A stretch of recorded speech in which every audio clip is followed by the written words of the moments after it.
this is Paula from Alanda Craft, and today I'm going to show you the awesome Brother SCANNCUT universal pen holder. We just love this. What it allows you to do is to use your own pens to draw with your Brother SCANNCUT. Now at the moment, Brother has their own pens and a holder that you can use, so you have to buy those separately. But you can see there, you're kind of limited by the colour choices. You've only got 6 colour choices and they're not that exciting. Plus the tips of them are quite thick, so if you wanted a finer drawing, that's all you're left with really. So you can still purchase this, you are able to purchase that, but now you can also get the universal pen holder as well, and that will allow you to use pens like this. So you can see there, these are awesome. We'll have a link in the description field below on what types of pens you can use, so check that out. So I'll just show you some examples of what you can do here. You can see here, we've used a gold pen here, which is awesome. I love using gold, and on the black there it looks really good.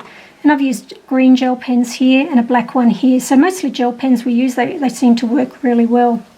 So just to let you know too that the universal pen holder does work on both machines. We've got both the old version and the new Brother SCANNCUT too, and it works perfectly on both, so which is really awesome. So let's just get started now and show you how to set this up. So there are 2 parts to the pen holder. You've got the pen holder itself, and that's the bit that goes into the machine. This bit is the base, that doesn't go into the machine, it's simply there to help you set up the pen correctly. So if we take the pen holder, you can see you've got a dial here, and the dial is simply there to help you set the pen correctly, because pens come in different thicknesses. So by turning this dial you can sort of grasp hold of that pen correctly so it tightens in there and doesn't move. So you can see here you've got this dial, you've got a little arrow, and the arrow tells you that you've got that in the home position. You always need to have that in the home position when you're inserting a pen for the first time. So you'll see how we do this. You lift it up and you drag it around like that and you pop it in there. So it's got grooves in there and it locks, and I can pick it up and move it around again. So depending on how thick or thin my pen is will depend on where this will go, and you'll see that in a minute when I put the pen in place. But again, always make sure you bring that back to the start whenever you set a new pen in there. So to set up your pen holder, firstly you just take the holder itself and you just make sure that that's set back in the home position as we talked about previously. Okay, now you want to check the arrows here, and you've got arrows here, and you simply want to just pop that in so that the arrows match. If you try to bring this in from the top, you'll see it won't work, so it has to just go over the top like that. You can see there. Okay, and you'll notice here you've got a groove here, and you've also got a little groove here. They're to help you line up the pen. To be quite honest, I haven't really used them much. I find that the pens line up pretty much straight away, but that's just an extra check that you can check once the pen's in. Just check that it's lined up with there and on the side there.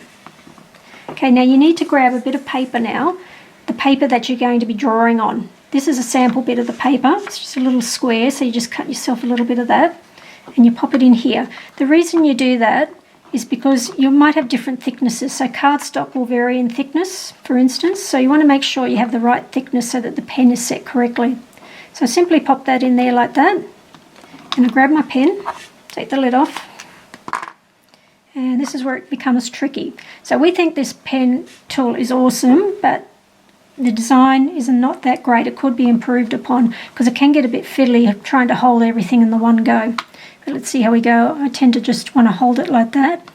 Pop the pen in at the top there until it hits the bottom. You can see it's hit the bottom like that. And all I have to do now is pick this up and move that around until it holds the pen in place. That's pretty good. Let's see if it can go a bit further. That's as far as it goes, but that's pretty good. You can see that's in place now. It's not coming out. If you've got a pen that you find is just too thin, what you can do is wrap masking tape around it to thicken it up. Brother approved that. They've got a video showing you how to do that actually. So you're quite welcome to use masking tape to make your pen a little bit thicker.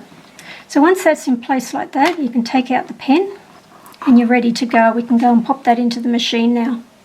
Okay, so I've got my pen ready to go. So I simply need to take out the blade holder that's already there. So pop that out and I pop that one in.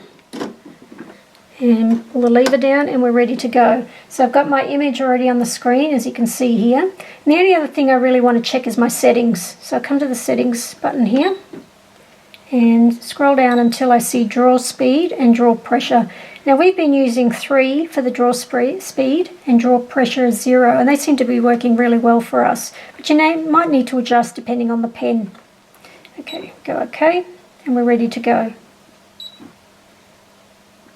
Draw.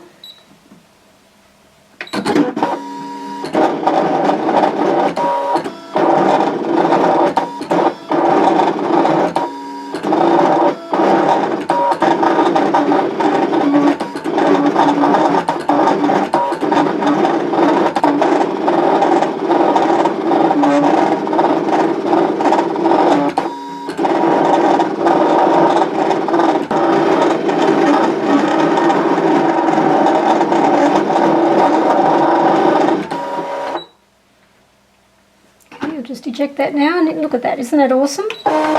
We just love this.